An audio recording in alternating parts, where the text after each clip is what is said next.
Olá, boa tarde, seja bem-vindo. Estamos ao vivo agora, são 2 horas e 35 minutos pelo horário de Brasília e nós vamos juntos conferir o que é notícia no Brasil e no mundo nesta tarde de quarta-feira. Bom, e nós vamos começar essa edição em ritmo de Copa do Mundo, isso porque neste momento está acontecendo a partida entre Portugal e Congo. E o nosso repórter Bruno Buenos Aires vai aparecer aqui no telão. Olha só, ele está lá na Casa de Portugal, no centro de São Paulo, onde a torcida portuguesa está reunida para acompanhar a partida. Então vamos ver como é que está por lá. Bruno, seja muito bem-vindo, conta pra gente como é que está o clima aí, olha só. Portugal já está ganhando, então a festa deve estar boa, né? Boa tarde. Com certeza, boa tarde a você, Caio, boa tarde também a todos que nos assistem. Bom, como você disse, a festa está grande, chega aqui por volta de 1h da tarde, ainda tinha uma tensão, pois é a estreia de Copa do Mundo, todo mundo nervoso, mas aos 6 minutos de jogo o João Neves tirou um pouco desse peso, ampliou o placar aí para Portugal, que vai vencendo por 1-0. Estou aqui, como você disse, na Casa de Portugal, que fica localizado aqui no centro de São Paulo, na Avenida Liberdade. Ó, como você pode ver, bastante pessoas aqui reunidas para assistir. Temos brasileiros com camisa de Portugal, torcendo ali para o Cristiano Ronaldo. Temos também outras pessoas, né, que têm descendência portuguesa, então por isso vem aqui, se reúnem com a família para assistir essa partida. Bom, você que se interessou, quer vir aqui nos próximos jogos de Portugal, Portugal que volta a campo novamente na próxima terça-feira, também às 14 horas, como começou hoje também a partida. Você que se interessou, fica aqui na Avenida Liberdade, no centro de São Paulo, no 4º andar. Você que chegar aqui, no momento que você chegar, você pode trazer 1 quilo de alimento ou também algum item de higiene pessoal, ou senão você pode fazer um Pix de R$10, tudo isso será direcionado para um bar de idosos que a Casa de Portugal irá escolher. Então você pode ajudar o próximo e também fazer parte dessa grande festa.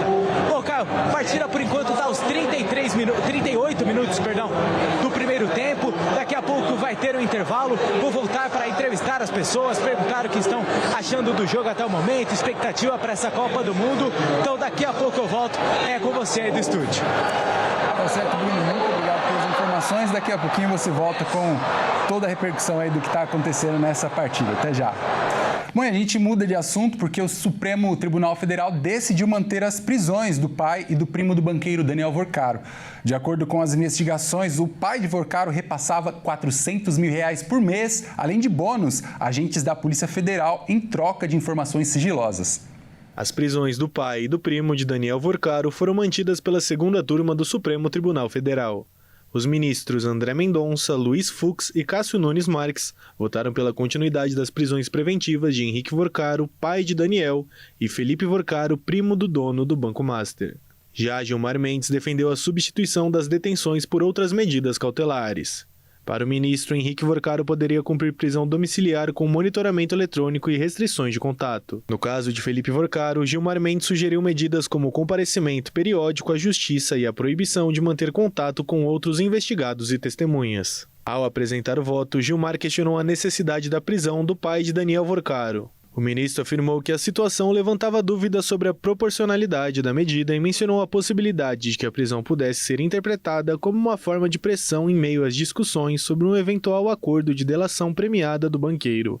O relator do caso, André Mendonça, rebateu o argumento. Segundo o ministro, Henrique Vorcaro não foi preso por ser pai de Daniel Vorcaro, mas porque teria continuado a praticar crimes mesmo durante o andamento das investigações. Mendonça também citou mensagens recentes que, segundo ele, reforçam os indícios de atuação dos investigados. Felipe Vorcaro foi preso em maio e é apontado pela Polícia Federal como uma das principais peças do núcleo financeiro investigado. Já Henrique Vorcaro é suspeito de atuar como operador financeiro de integrar o chamado núcleo violento do grupo investigado. Com o resultado do julgamento, a segunda turma confirmou as decisões tomadas anteriormente por André Mendonça e manteve as prisões preventivas dos dois investigados. A posição de Gilmar Mendes ficou vencida pela maioria dos ministros do colegiado. Bom, a Comissão Especial da Câmara dos Deputados deve votar um projeto que autoriza a carteira de motorista a partir de 16 anos. Se aprovada, a proposta seguirá para análise do plenário da Casa. A Comissão Especial da Câmara dos Deputados, que debate mudanças no Código de Trânsito Brasileiro, deve votar o projeto de lei que propõe que jovens de 16 anos tenham permissão para dirigir.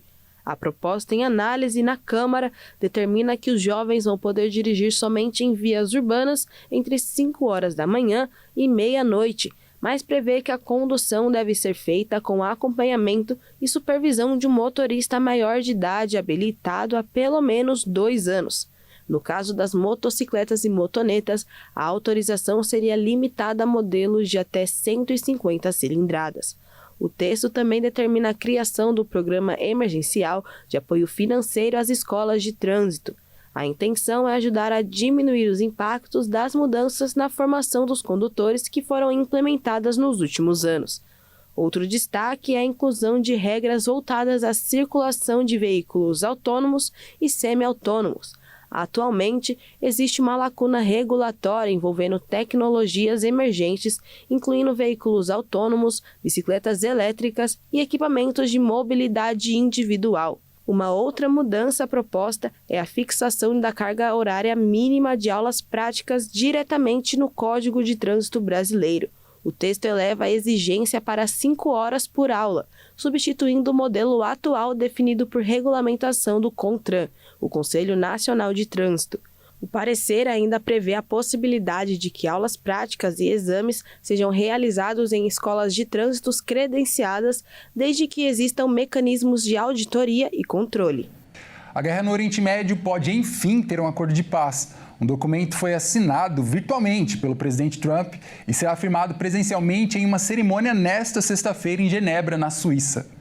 O acordo para o fim da guerra no Oriente Médio foi assinado pelos Estados Unidos e Irã. O documento não foi oficialmente divulgado e a assinatura foi feita virtualmente. Os Estados Unidos permitirão que o Irã comece imediatamente a vender petróleo e combustível, oferecendo a Teherã um incentivo financeiro antecipado para diminuir o conflito. Além desse ponto, outros 14 foram liberados, sendo algum deles reabertura do Estreito de Hormuz, derrubada de todos os tipos de sanções sobre o Irã, declaração mútua e dos aliados de guerra de um fim imediato em todas as frentes, além de uma resolução do Conselho de Segurança da ONU que aprove o acordo final após 60 dias. O acordo, que deixa o mundo em alerta, é a garantia de que Teherã nunca terá armas nucleares. Apesar de ter assinado o acordo, Donald Trump afirmou que pode voltar a atacar o Irã se não ficar satisfeito com os resultados das negociações, principalmente sobre o programa nuclear iraniano. Além disso, informações de que havia um fundo de compensação de 300 bilhões de dólares para o reparo do Irã foram negadas pelo presidente dos Estados Unidos. O caso da morte da jovem Maria Eduarda Rodrigues, que foi lançada da ponte sem corda em Limeira, ganhou um novo capítulo. Em depoimento, os responsáveis falaram a respeito da tragédia e disseram não saber do paradeiro da câmera que estava no corpo da jovem no momento da queda. O caso, que vem chocando o Brasil nos últimos dias, tem agora a versão dos responsáveis pela operação que causou a morte da jovem de 21 anos, Maria Eduarda Rodrigues de Freitas, em Limeira, no interior de São Paulo. Um dos investigados afirmou em depoimento à Polícia Civil que as inspeções eram realizadas normalmente antes dos saltos e afirmaram não saber explicar o porquê a jovem foi lançada da ponte sem as cordas de segurança. Segundo a Secretaria de Segurança Pública, os detidos têm 27, 32 e 42 anos e foram presos em flagrante. Em depoimento, os homens disseram que não se lembram de quem deveria instalar ou fiscalizar os equipamentos de segurança, e um outro investigado afirmou que a instalação e a conferência das cordas normalmente eram feitas de forma alternada entre os integrantes da operação e que não havia uma definição rígida sobre quem executaria cada etapa em cada salto. Às vezes a gente, um coloca, outro confere, outro coloca. Às vezes um faz, outro vem, vê se está certo. Era mais ou menos isso. E você não consegue se recordar se você era quem tinha que ter colocado ou se você teria que ter feito a fiscalização? Não lembro. Ambos os instrutores atuam há mais de 6 anos no esporte e nunca tiveram nenhum tipo de lesão sequer. Mas a polícia não consegue compreender como um equipamento que estava visível e de fácil acesso não foi instalado no corpo da jovem. O caso vem sendo investigado como homicídio com dolo eventual, quando se assume o risco de provocar a morte, mesmo sem a intenção direta de matar. Além disso, a polícia também apura o desaparecimento de uma câmera que estaria com a jovem no momento da queda. E olha só, uma discussão terminou em acidente no Rio de Janeiro, quando um homem reclamou sobre o valor da gasolina e logo após ateou fogo no posto de combustível. Vamos ver essa notícia com o Anderson Nascimento. Um motociclista provocou um incêndio em um posto de combustíveis na tarde da última terça-feira, na Estrada dos Três Rios, freguesia aqui na zona oeste do Rio. O homem teria alegado que abasteceu o veículo com gasolina adulterada antes de atear fogo no local. O caso foi registrado por testemunhas. Nas imagens, o suspeito aparece reclamando da qualidade do combustível e, em seguida, provoca o incêndio. Após a ação, ele deixou o local e ainda não foi identificado. De acordo com o Corpo de Bombeiros, equipes foram acionadas por volta das 4h10 da tarde. As chamas foram controladas cerca de meia hora depois e ninguém ficou ferido. Em nota, a Polícia Civil informou que não havia registro inicial da ocorrência na delegacia da área. Após tomar conhecimento dos fatos, a 41ª DP, no tanque, iniciou as investigações para esclarecer as circunstâncias do caso e identificar os envolvidos. A Polícia Militar não foi acionada para a ocorrência. Bom, e no Rio Grande do Sul, mais de meia tonelada de maconha foi encontrada enterrada em uma propriedade rural no sul do estado. E quem vai trazer as informações é o Guilherme Souza. A apreensão aconteceu em uma área rural localizada entre os municípios de Morro Redondo e Canguçu, no sul do Rio Grande do Sul. Segundo a Polícia Civil, a droga estava escondida em tonéis enterrados no terreno. Ao todo, foram encontrados cerca de 670 quilos de maconha. A localização do entorpecente ocorreu durante uma investigação da Delegacia de Repressão às Ações Criminosas Organizadas, a DRACO de Pelotas. De acordo com a polícia, informações recebidas pelos investigadores indicavam que o local poderia estar sendo utilizado para o armazenamento de drogas. As buscas contaram com o apoio do Corpo de Bombeiros, da Brigada Militar e da Polícia Civil. Segundo a Polícia Civil, a apreensão faz parte de uma investigação sobre a atuação de uma organização criminosa na região. A carga encontrada na terça-feira se soma a outra apreensão feita pela DRACO em Pelotas, onde 330 quilos de maconha foram retirados de circulação. Com isso, mais de 1 tonelada da droga foi apreendida em menos de 12 horas. O prejuízo estimado ao crime organizado ultrapassa 5 milhões de reais. Até o momento, a Polícia Civil não informou se houve prisões relacionadas à ocorrência. Bom, e olha só, o relatório do MAP Biomas aponta um colapso hídrico no Pantanal com o pior cenário em 40 anos. Quem traz os detalhes lá do Mato Grosso do Sul é o Wellington Pael. O Pantanal encerrou 2025 em situação crítica e segue como o bioma mais afetado pela crise hídrica no Brasil, segundo dados do relatório do MAP Biomas. A superfície de água ficou 56% abaixo da média histórica registrada entre 1985 e 2025, mesmo com uma leve melhora em relação a 2024, quando o bioma enfrentou uma das secas mais severas das últimas décadas. Para se ter uma ideia, no ano passado, o Pantanal registrou apenas 679 mil hectares de superfície de água, número muito inferior à média histórica de 1,56 milhão de hectares. O relatório destaca que todos os meses do ano ficaram abaixo da média nas últimas 4 décadas. Esse é um comportamento que é considerado raro e também um indicativo de mudança estrutural no regime hídrico da região. Os pesquisadores estão apontando que esse bioma deixou de seguir aquele ciclo tradicional de cheias e vazantes que sempre marcou essa dinâmica ecológica. Desde 2019, o Pantanal enfrenta secas prolongadas e também a redução na intensidade das cheias sazonais, o que vem alterando o funcionamento natural desse ecossistema.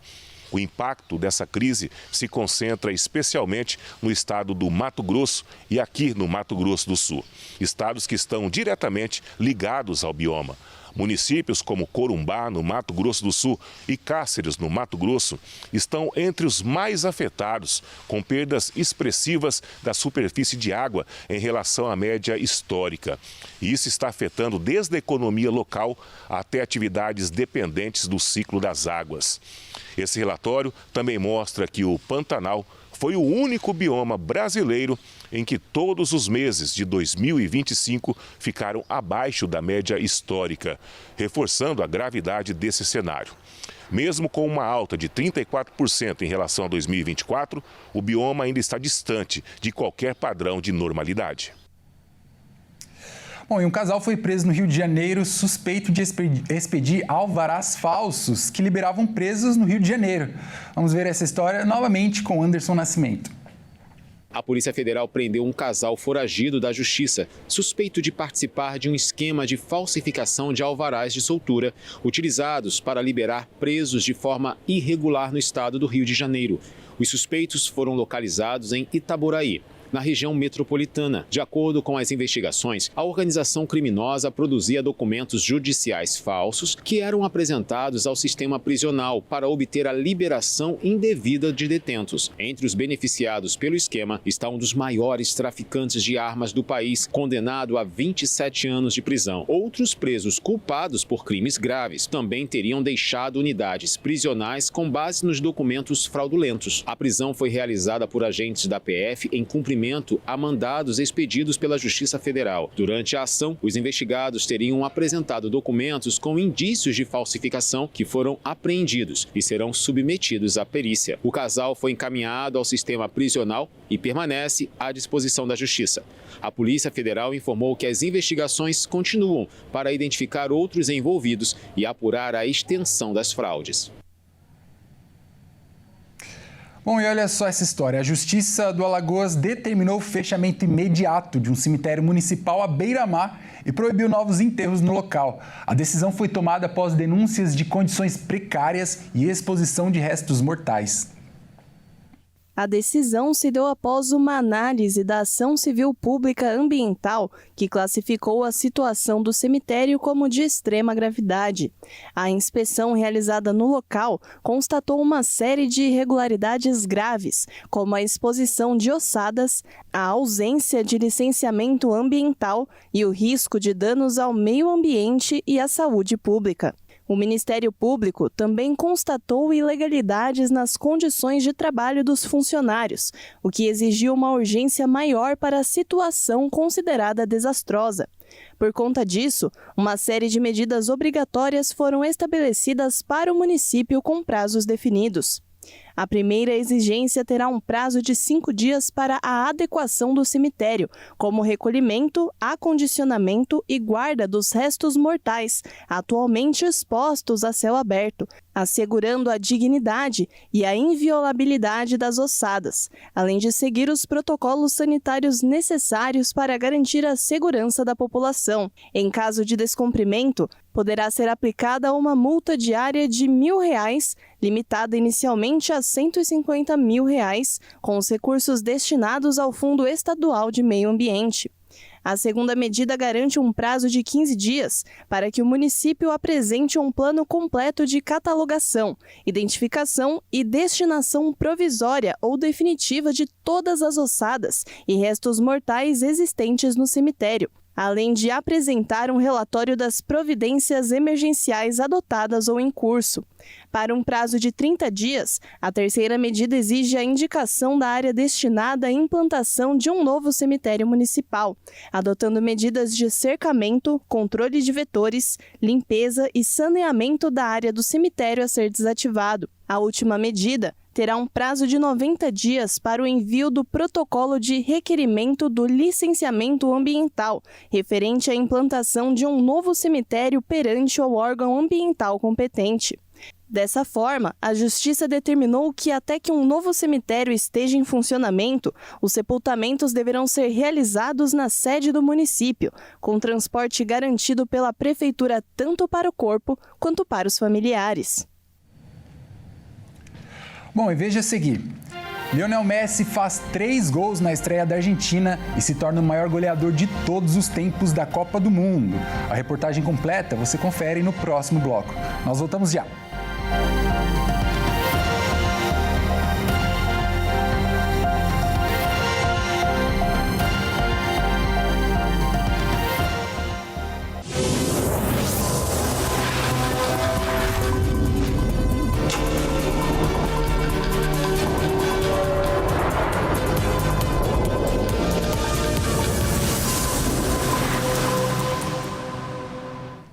O Ministério da Educação deu mais alguns dias para os candidatos que ainda não pagaram a taxa de inscrição do Enem. A prorrogação pode beneficiar milhares de estudantes que corriam risco de ficar de fora da prova. Veja na reportagem. Os estudantes que ainda não pagaram a taxa de inscrição do Enem ganharam mais alguns dias para garantir a participação no exame. O Ministério da Educação e o INEP prorrogaram o prazo para pagamento da taxa de R$ 85 no dia 22 de junho. E é bom lembrar que esse prazo também já foi prorrogado do último dia 10 para essa quarta-feira. E o pagamento é obrigatório para os candidatos que não tiveram direito à isenção e é a etapa que confirma a inscrição no exame. Sem a quitação da taxa, o participante não poderá realizar as provas. O boleto deve ser emitido exclusivamente pela página do participante, utilizando a sua conta Gov.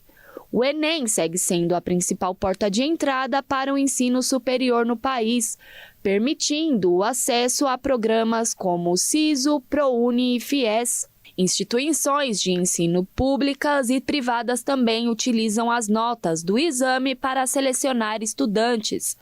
Os resultados individuais do Enem podem ainda ser aproveitados nos processos seletivos de instituições portuguesas que possuem convênio com o INEP. Alguns grupos receberam a isenção na taxa e eles são alunos matriculados no terceiro ano do ensino médio em escola pública em 2026.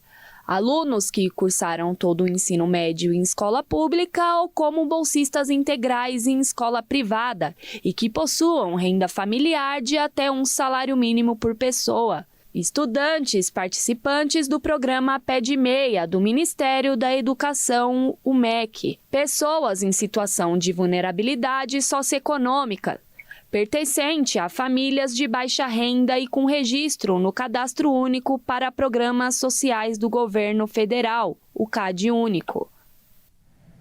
Bom, a gente vai voltar a falar com o nosso repórter Bruno Buenos Aires, ele que está lá na Casa de Portugal, no centro de São Paulo, local onde a torcida portuguesa está reunida, acompanhando a estreia da seleção. Bruno, conta pra gente como é que tá a festa por aí, quanto que tá o jogo, quando você entrou a primeira vez, tá 1-0, como é que tá aí? Isso mesmo, Caio, novamente aqui diretamente da Casa de Portugal. Partida por enquanto no intervalo. Portugal abriu o placar logo cedo, aos 6 minutos. Porém, ali no último lance do primeiro tempo, acabou sofrendo o gol de empate, um banho de água fria. Agora a partida está no intervalo. As pessoas aqui agora pararam para ir no banheiro, comer um pouco, respirar, porque daqui a pouco tem mais 45 minutos de partida. Eu vou chamar aqui agora o seu José Carlos, ele que é português, torce aqui para a seleção de Portugal. Você estava me contando aqui, seu José, que é de Portugal, né? O senhor não é brasileiro. Eu sou português de nascimento, nasci em 1946, numa aldeia que pertence ao distrito da Guarda. Essa aldeia chama-se Mata de Lobos. Estou aqui no Brasil desde 1953. E como é que fica o coração em época de Copa do Mundo, se por acaso acabar acontecendo um Brasil e Portugal na final? Como é que vai ficar o coração? Vai ser totalmente português ou vai ficar dividido ali com o Brasil? Eu vou ficar em cima do muro. Vou torcer para que dê empate e nos pênaltis seja 10-9 para um dos dois. Tá certo. Bom, foi um pouco da partida de hoje agora. Portugal estava vencendo, mas no último lance acabou sofrendo empate, banho de água fria. Mas o senhor acredita que ainda Portugal consegue ganhar esse jogo e ficar mais tranquilo nessa estreia? Eu sou otimista por natureza. Estou gostando do jogo. Estou gostando da troca de bola. Só, na minha opinião, claro, de torcedor, eu acho que só está faltando um pouco mais de vibração para Portugal. Como já dizia o filósofo, hoje em dia não tem mais bobo no futebol. Veja o exemplo do Brasil. Nós somos 5 vezes campeões e empatamos com o Marrocos. Fomos nós que empatamos com o Marrocos. Não foi o Marrocos que empatou conosco. E a expectativa aí pro restante da Copa do Mundo, tanto Portugal quanto o Brasil, o senhor acha que chega longe na competição? Acha que consegue ser campeão algum dos dois? Cada jogo é uma história. Eu sou muito otimista, como já disse. Tenho certeza absoluta que Portugal e o Brasil irão muito longe nessa Copa. Agora, ser campeão é uma outra história. Como eu disse, não existe mais bobo no futebol. Com certeza.